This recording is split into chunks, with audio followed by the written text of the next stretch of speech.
Yo, what's going on, snipers, and welcome back to our Chicago Blackhawks franchise mode here in NHL 23. So in last episode, we had free agency, and we also started up the season simulation, and as you can see so far, we are in a playoff spot, and we're doing quite well at 25-14-2, so I think this team is definitely on pace to probably make the playoffs this year. There is a little bit of concern, but it's not, I don't say a huge issue, but I'm probably going to still try and address it here in this episode to try and make us a better defensive team. But our goaltending numbers haven't really been that great, as you can see, both goaltenders with an 895 below save percentage pretty much, or in below save percentage. Goals against wise, you can see both of them are allowing over 3 goals a game, so that's a little bit problematic. I wouldn't really put it on our defensive core because, like, if you look at like the plus minuses and stuff like that, they aren't really that terrible. So I feel like it's more the goaltenders because the inexperience from young Tyupkin, and then also we signed Blackburn back up in free agency again as the backup, and he hasn't really been doing that good either. So I think we are going to make a change to make our defensive core maybe a little bit stronger. I don't know if it's really, like I said, if it's our defensive core that's the problem or if it's our goaltending, but I think upgrading our defensive core might help out with keeping the puck out of the net. And yeah, hopefully we can make it back to the playoffs, obviously, because we haven't been there in a few years. And obviously Asher, Vance, and Reefers and Burnstrom, those 3 guys, could all retire within the next 1 to 2 seasons. But anyways, before we get into potentially making a good trade to help out our defensive core, I do have a couple comments to go over. So the first one is from Saturn Otaku, who says, "Sucks to see Marsh played well but had no support from the offense. Maybe in a season or 2 he'll be this team's Aiden Tays." And that would be really cool if he was, because we did call up Marsh randomly because there was an injury, if I'm not mistaken, to Yupkin for a little bit. And you could see, actually, he didn't even get thrown back in the lineup. So good that you mentioned about that, though, Saturn Otaku. Because, there you go, Jackson Marsh, he played a little bit in the NHL, played 2 games. You could see with a 948, he was doing really well. And then in the AHL, he was also doing quite well. So I hope that he could get to the NHL at some point. He's 72 overall now. So maybe he'll be able to make it by the time he's like 25. Or maybe we'll just randomly play him as like a 75 overall goaltender at some point, just because maybe he will be a cheese goaltender in the playoffs. You never know. And then the last and final comment is from CMD Gaming 2010, who says, "I think you should try and trade some of your older players for a young franchise player that could develop." And I don't really agree with that because, for one, we are kind of in that spot where we need to contend now. And also, I kind of go for more realism in a sense. Like, Asher Vance is this team's franchise player, and he's dropped off quite a bit. He probably will be retiring soon, which kind of sucks, but I'm hoping that Curtis Coburn can kind of take those reins from him once Vance retires. But other than that, I want to obviously win a Stanley Cup as soon as possible, because once we lose Vance and Reefers and also Burnstrom, this team might take a little bit of a hit. Maybe not the biggest hit in the world, because we do have a lot of good young players still in our system and in our lineup, but it is still going to hurt us a little bit, I think, for sure. So anyways, those were the comments I got in last episode. So let's go and see if we can make a trade. I did look a little bit ahead of time to see if there's anything intriguing out there. And I did find a player that I might be looking to trade for with the New York Rangers. We've made multiple trades with the Rangers in the past, so hopefully we are in their good books. But I do have a trade that might be really intriguing for our team to make. So let's first add the assets that I'm going to be willing to move in this deal. So I would be willing to move our own first round pick because we already have Pittsburgh's, and Pittsburgh's not doing the best so far this year. So I think moving our own first is okay, but moving Pittsburgh's would be more of a risk. We are also going to be moving Pittsburgh's 3rd round pick because we do have 2 3rd rounders, or actually 3 3rd rounders and multiple 4ths. No sense keeping all those picks. So we're going to add those 2. And then we're also going to be adding 1 roster player to that deal because, like I said, I want to upgrade the defensive core a little bit, make it maybe a bit more defensively minded. So I am going to be moving Leonardo Knights in this deal. It's not ideal to necessarily move him. He's 25 years old. He's been not bad, 19 points in 123 games, but he's a career minus 20 in those 123 games. So I think I want to find somebody that's a bit more like kind of a lockdown defenseman instead of an offensive defenseman because we got a bunch of those. So I would rather give Leonard Knights a better chance to play offensively with the Rangers instead. And then hopefully this trade we end up grabbing this player, which is this top defenseman in Raymond Carter. He's a left defenseman, so he's not right, which kind of sucks, but he is a very good shutdown defenseman. As you can see, 91 defensive awareness and shot blocking, as well as 87 stick checking. He was the former 8th overall pick of the Rangers, and he's also got a couple X factors, those being Ice Pack and Truculence. And yeah, I think this guy would just be a perfect kind of lockdown guy for us. He's a career plus 118 in his career with the Rangers so far. Also plus 6 in the playoffs, so I think he might be able to bring some good defensive play to our team. Also maybe some more physicality, you could see with the penalty minutes. So that would be kind of nice in a way. So we'll try and bring him in. And basically I would have him into our top 4, and I'd probably demote Brunstrom to our top 6 pairing because he's likely on the decline and probably going to be retiring at the end of the season, likely, my guess. Or at the end of next season. I might not even re-sign him in the offseason, to be honest, but bringing in Carter, who's on a 2-year deal, I think is decent because we're basically just only adding $5 more million in cap space almost, and it's for the same amount of term. We're giving up a first rounder that, I mean, it's going to maybe be a late pick if we end up going far in the playoffs, which hopefully we are. And then this third rounder maybe has a little bit more extra value because it's going to be maybe an earlier third rounder, but at least we're still getting rid of those picks that we don't necessarily need. So let's see if this deal goes through, and if we could bring in Carter from the Rangers. Will this deal go through? That's rejected, okay. What if I add something into this deal? We do have, like I said, multiple picks in multiple rounds, so I could easily give them like a 4th rounder from Colorado in this deal. I have no problems giving them more picks if they really want them. Let's see if this goes through. That's rejected. Okay, maybe I'll give you multiple 3rd rounders, because when I did the trade finder, they wanted either Kachuk or not Leonard Knights, or what's his name, or not Mark Recchi, or Recchi. Man, I almost said Mark Recchi. I'm totally out of it today for some reason. I could definitely do 2 3rd rounders in this deal, because originally, like I said, they wanted Recchi in 2/3, which I think the first rounder has around the same value, or maybe a bit more than Recchi. And then they're also getting Leonard Knights on top of this. So let's see if this goes through. And that's still rejected. Okay. I might be willing to give my own 2nd rounder up as well in this, but that's a bit more of a risk. Let me just give you 3 3rd rounders, and if you don't accept that, then maybe I'll swap out a 3rd for a 2nd instead.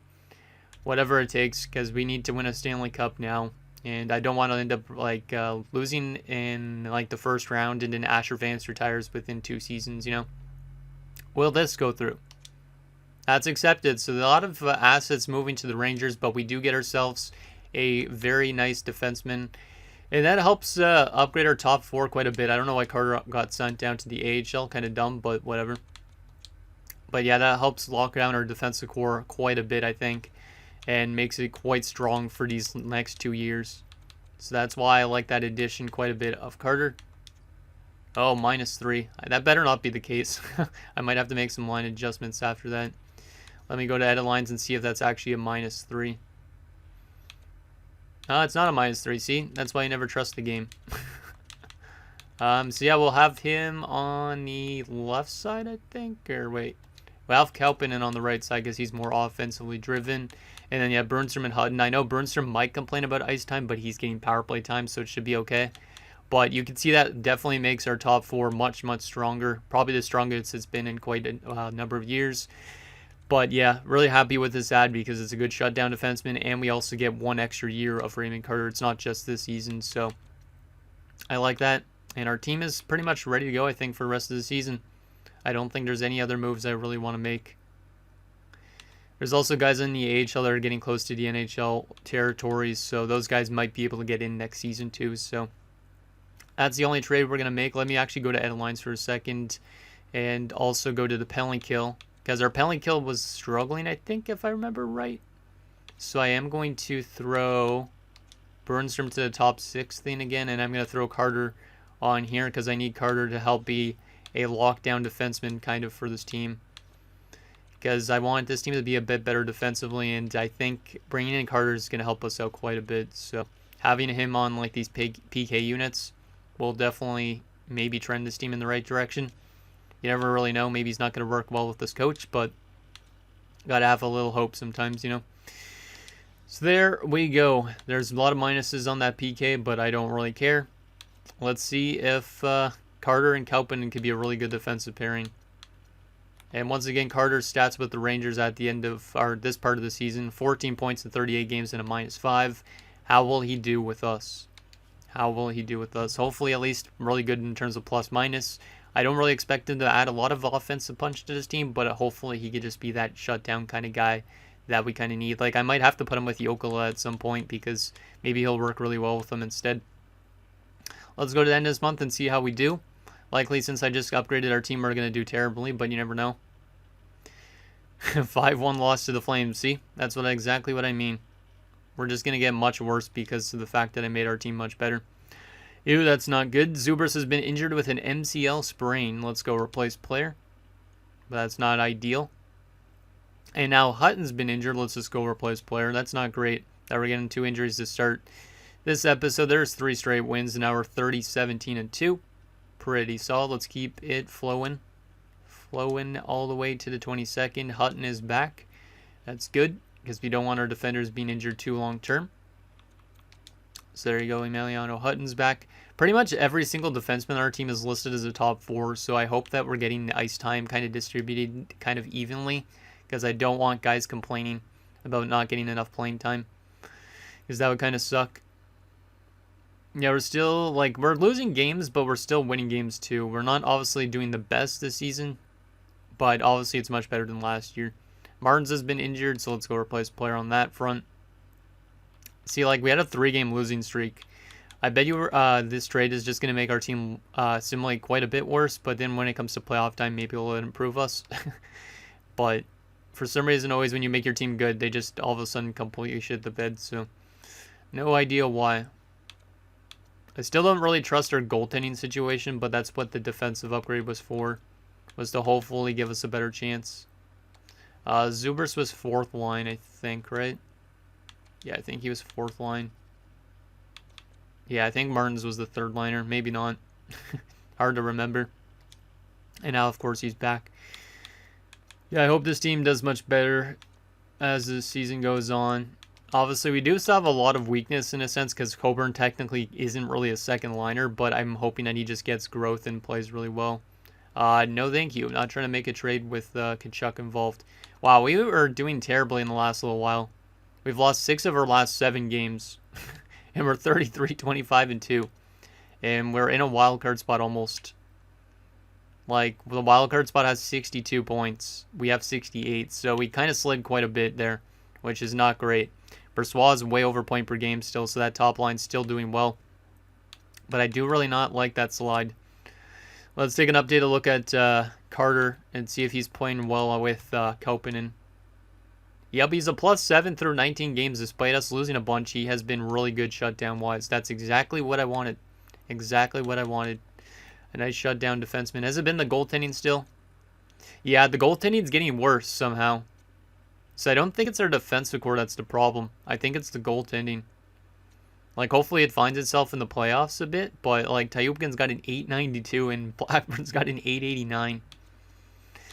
Well, nothing really I could do much about that. Maybe adjust our forward core a little bit. Maybe that'll help us play defensively. Let's flop Zubers and Martins around. Swap Gustafsson and Huxley. Just do something random like that, maybe to make us a better defensive team. But at this rate, hopefully we just at least make the playoffs. Because if we barely squeak in, maybe we'll make it really far this year. You never know. Because this game is all over the place sometimes, you know. There's another loss. Jeez, man. Why are we sliding so much? Oh, man. And the last wildcard spot has 64 points. Now we have 68. Yeah, we are definitely falling off a lot. I mean, we do have games in hand over the Coyotes, which is great because obviously that will help us. Yeah, we also have games in hand over like the Canucks and the Golden Knights, but I don't like this little slide that we're on right now at all. I do not know what is the case. Oh, Vance has dropped down to an 88. That's not great. He's definitely probably on the decline in potential soon too. Let's go with Carter, Theokala, get Chuck with Kaupinen this time around. And then hopefully those goaltenders really find something out, because if they don't, That's not ideal. And then we might need to call up Marsh if we get to the playoffs. And who knows, maybe like Senator Otaku was saying, maybe Marsh would be the playoff savior for us. Let's go a day ahead. And I don't think we're going to make any trades at the deadline this year, because I think I'd like our team enough. I don't really like the goaltending like I was saying, but I mean, we just might as well see how it does. And then playoff-wise, maybe it'll do really good. So yeah, let's just go continue simulating, and we'll see if there's any blockbuster trades that happened at the deadline. And then we'll simulate the rest of the season and hope we get into the playoffs. Because at this rate, we might miss the playoffs if we keep falling off a little bit. We lost in overtime there. Are you kidding me? We've literally lost like 8 of our last 9 games. Crazy. Crazy slide this team is on. Hopefully it's not Vance not scoring. Well, let's see what we got here for trades. Any former players involved? Demetrius Hart got moved from Pittsburgh to Seattle. He used to play with us for a little bit. He was with that Rangers deal we had way back. Del Monte already got dealt. So we traded Braden Del Monte in the offseason. He gets traded for another former player in Sasha Pielmeyer. So kind of weird, because those two guys were drafted like maybe 10 plus years apart. Yet they get dealt for each other. So Pielmeyer's off to Tampa, and Del Monte is off to the Oilers. Any other former players? It's kind of weird that both of them got dealt for each other, though. Nobody else that I really recognize. So there we go. There we go. Let's get the rest of the season done and see if this team can start winning games. We're 2-7-1 in our last 10, so we definitely need to start winning games, because if we keep on this stretch, we are missing the playoffs. But I don't want that to happen, obviously, especially after that defensive move. Because we got rid of our own first-round pick, right? So that's a huge risk, but I think we should be able to make the playoffs. Holy crap. Oh my goodness. Vance might hit 70 goals this year. He has 55 goals in 67 games. I need to do some calculations. I need to see how close he is to being on a 70 goal pace. Because this guy's only hit 65 goals at peak. So I don't know if he will hit 70 goals, but it would be nice if he does. Let's see. Doing some quick math here. He's on pace for 67, which would be a career high. He might randomly fall off, but if he hits 70 goals this year and 100 plus points, that would be insane. Like, I know he's definitely closing in on my best goal scorer of all time. Like, he's definitely up there with Parrott. So we're at 76 points right now. Wildcard's at 75 and 70. So at least we're good in terms of the Pacific for now. But that one wildcard spot being only a point behind us with 1 game more played, that's a bit scary. We're definitely going to need to go on a good stretch here, and hopefully Vance could carry this team to victory. Let's go another week, because obviously we want to take it a little bit slower. There's another win. Nicely done, boys. Another win, and another win. That's a really great stretch. We are now all of a sudden on a 6-game winning streak after that big losing streak we had before. And we're at 40, 27, and 4. 84 points. Wildcard spot has 75 points on the bottom, so yep, we are starting to make up some ground, which is huge.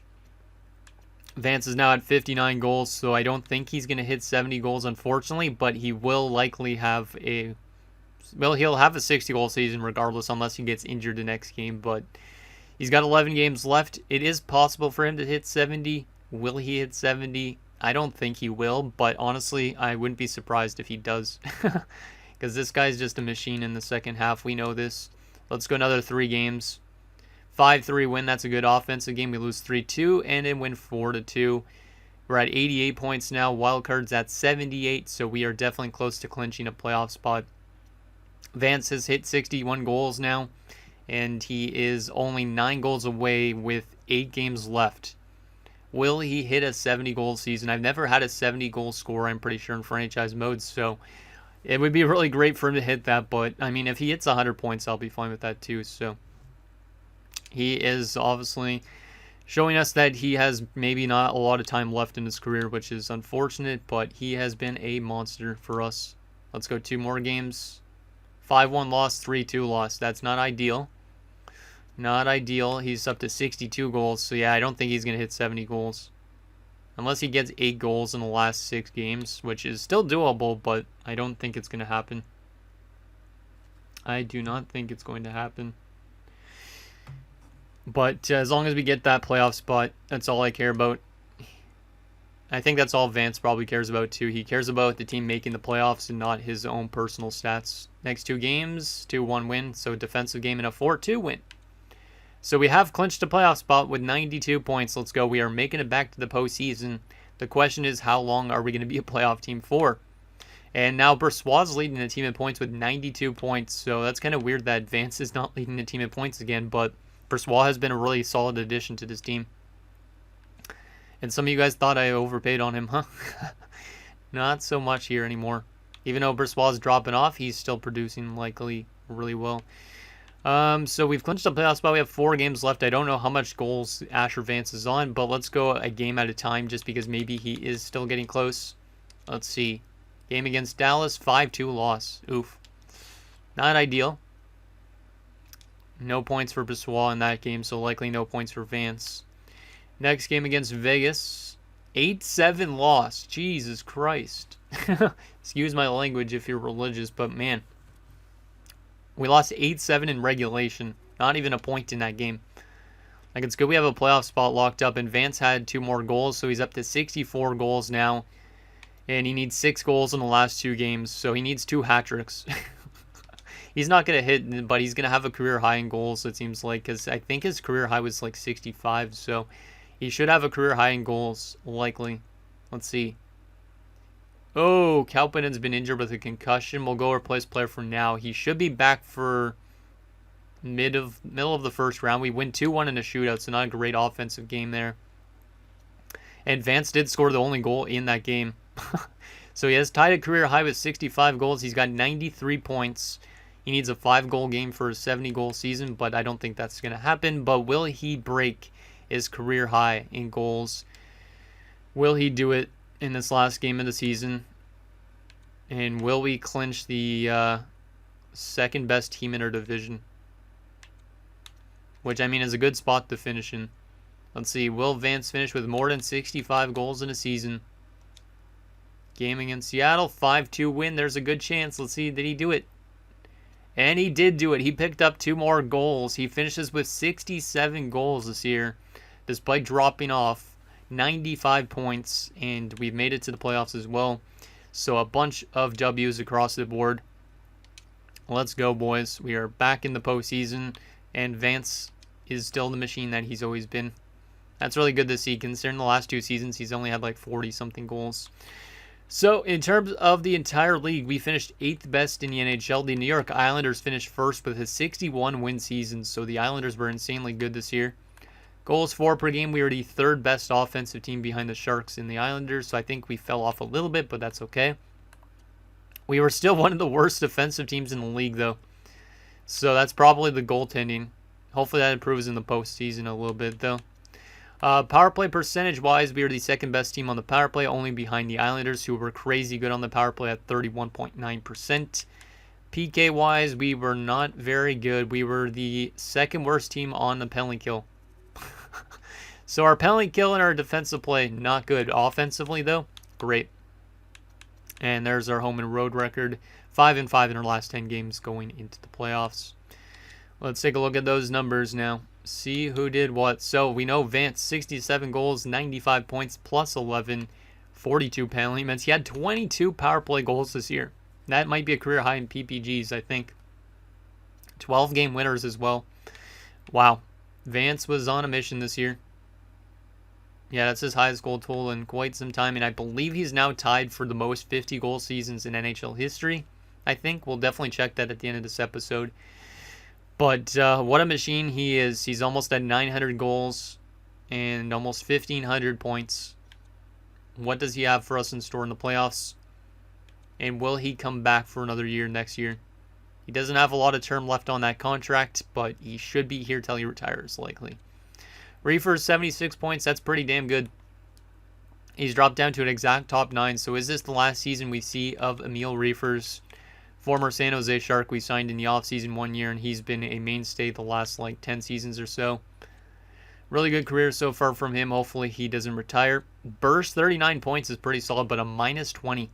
I don't really like that minus 20 at all. I don't like that at all.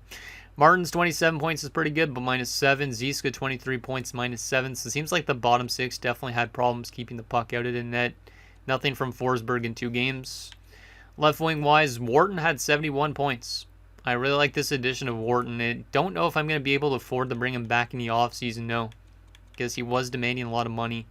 But this guy's pretty solid. Hopefully he has a good playoffs ahead of him as well.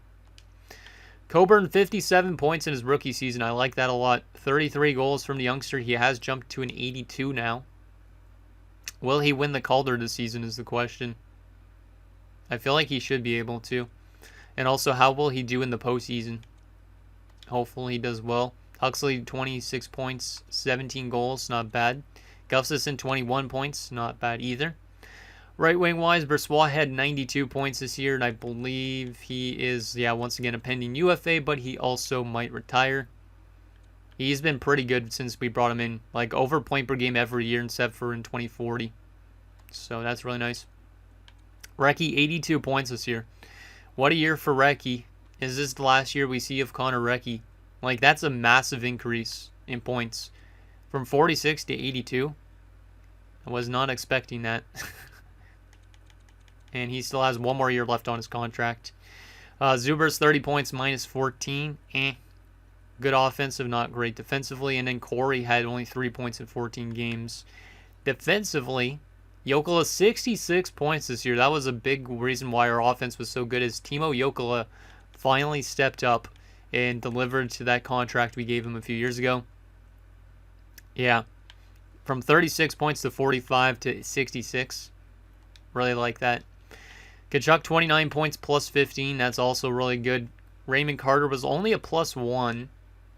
He was only a +6 with us, but I mean, he almost put up the same offensive numbers with the Rangers. So I don't mind that quite a bit. Hopefully he's a good shutdown guy for us in the playoffs. Burnstrom, 19 points, -7. Is this the last year we see Burnstrom? Kelpinen, 15 points, +11. Not bad. Hutton, 6 points, but a -22. So Emiliano Hutton seems to be a bit of a liability defensively, which is not ideal. And then nothing for Lawton, but a +4 in 6 games. And then goalie-wise, both goaltenders did not do too well. Only a combined 2 shutouts, and both of them had a sub-894 save percentage. And both of them allowed over 3 goals a game. Don't know why these guys struggled so much, but they did. So that's kind of weird, but that's okay. Hopefully they're better in the playoffs. Let's take a look at forward stats across the entire league. So the best point getter was Cornet in with the Islanders. Their entire top line led the league in points. Wow, all 3 of them tied for the Art Ross too. That's insane. If all 3 of these guys would have had 112 points, they all would have been Art Ross winners. But they all finished with, pretty much 112 points. Cornet's going to win the Art Ross, but Kolnick, Frolov, and Cornet nearly won it. They're all in the +50s and 60s. That's a crazy line. Absolutely filthy. Sylvain Park's up there for Montreal, as he normally is. Gardner for Carolina. Jacina up there. Oh, fuck you, Jacina. He ends up passing Vance in goals. He finished with 70 goals this year. 103 points. And Ekholm up there with 100 points. Mostly assists. But yeah, Vance just missing out on another Richard, because Benjamin Jacina had another 70-goal season. That's unfortunate. That is unfortunate. Because Vance was much better than Menino and Afanaganov, but Jacina went ham in the second half as well. So there's that. Let's take a look at the defenseman. Christensen with the Islanders, not a surprise, 72 points. He's going to win the Norris, so the Islanders are filthy. Yeah, they're filthy. They're going to win the Stanley Cup or be a first-round exit. Sharks goaltender with the most win, Rainer Albatozer. Best save percentage by a starter, Torres. Wait, did we get... what the frig? Wait, did we trade Ron Torres back to Arizona? I didn't even think of that. Yes, we did. I didn't even think of that. What the hell? When we traded last episode, when we traded away Ron Torres to get rid of him, he went right back to Arizona. I didn't even think of that when I moved him back there. That was weird. Vorobyev, though, is probably going to be the best goaltender for the Vezina, I think. I didn't even think about that at all when I moved Torres. It's funny. Any goalie goals this year? No goalie goals. Most goalie assists was Boys. Best rookie. Coburn might win it. It's going to come down to him and Haskins. Haskins, who was the first overall pick, had a really good second half. He finished with 39 goals and 57 points. Coburn finished with 33 goals and 57 points, but was better plus-minus wise. So, who do you guys think wins Rookie of the Year?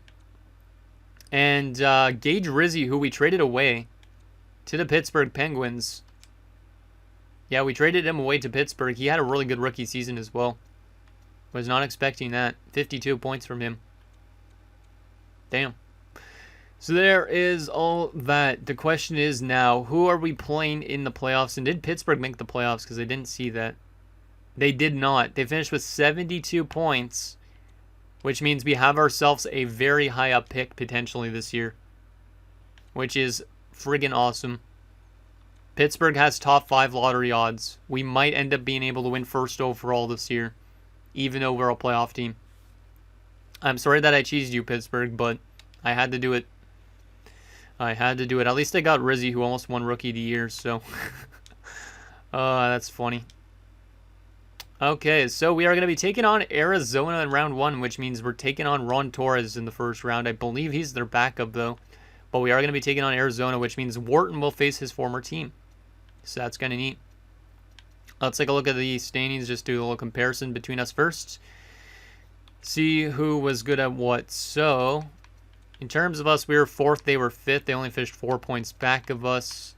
They were scoring quite well, but they were also allowing quite a bit of goals. Very similar.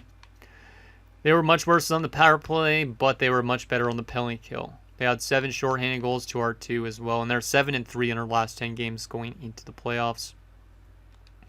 Who else is playing in the first round? San Jose and St. Louis, LA and Edmonton, Winnipeg, Dallas. In the East, you got Toronto, Florida, Carolina and Philadelphia, Detroit and the Islanders, and Ottawa, Montreal. Let's take a look at what Arizona's looking like. I don't think we've ever played them in the playoffs before. I could be wrong, though. First line, Emiliano Springus, Amir Barlow, and Marcus Kovalev. Not the best top line, but still solid. Second line, Devin Kilger, Steve Fawcett. I do remember this guy. He's like that physical guy. And Nicholas Magnuson. Definitely when we brought in Wheaton or whatever his name was. Was it Wheaton? Walton? I don't remember. The guy with the W's anyways. Once we brought him in, it definitely left a bit of a hole in their top 6. Third line has Samuel Hamalainen, Edgar Clark, and DeAndre Boganecki. And a fourth line of Dave Eaton, Jamie Neal, and Harvey Bancroft. That's not really the best looking forward group. Like, I mean, the top 6 is okay, but the bottom 6, I mean, center depth is good, I would say. But the wingers, having a 79 on the third line, or 2 79s on the third line, not necessarily the best.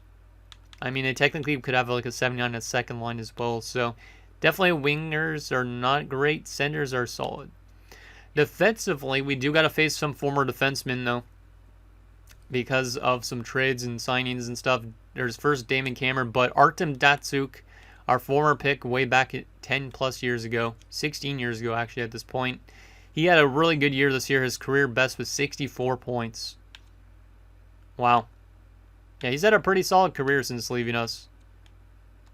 So there's Datsuk, and of course there is Len Morris. How did Len do this year with Arizona? 12 points in 82 games, -2. Not bad. So we are going to have to take on Len, which is kind of sad because I did used to really like Len. I also have Matthias Hedberg. I have Alan Wells and Peyton Aguzane. So that defensive core is pretty weak. I mean, aside from Datsuk and Morris and Aguzane, I don't really know about these other guys. Goaltending wise, we know they're strong though. They have Ulf Svedberg as their starter. He's a 90 overall goaltender. He's been their starter the last few years. And Ron Torres, who we traded right back to there again, had a really good year this year. He is their backup. They got a lot of money tied up with those 2 goalies, but it is what it is. Depth-wise, they have Caden Adams and Devon Tutu. So I think we should be able to beat them, but they might be a cheese team. They might be. Because that defensive core, that forward core is not the best, but that goaltending is good. So that might be the difference, is the goaltending. I mean, we definitely have our best goaltending yet because Tayukin's technically a high overall, but he's not necessarily that great of a goalie too. So Hopefully the inexperience doesn't come back to bite him in terms of the playoffs. But there is that. What was the thing I wanted to take a look at, though? There was something I wanted to take a look at that I mentioned when we were looking through the stats. Oh, yeah, Asher Vance. Let's go to the record book. I normally don't go through this at this point in time in the series, but I do want to take a look if he's actually up there in 50-goal seasons. I think I did take a look at this before, and he was up there, so that's why I'm saying that he might be up there. Yeah, look at this. So if you guys wanted an updated race for most goals in NHL history, Asher Vance is currently number 4. He has passed McDavid. He's 1 goal behind Austin Matthews for the best American, I guess, all time.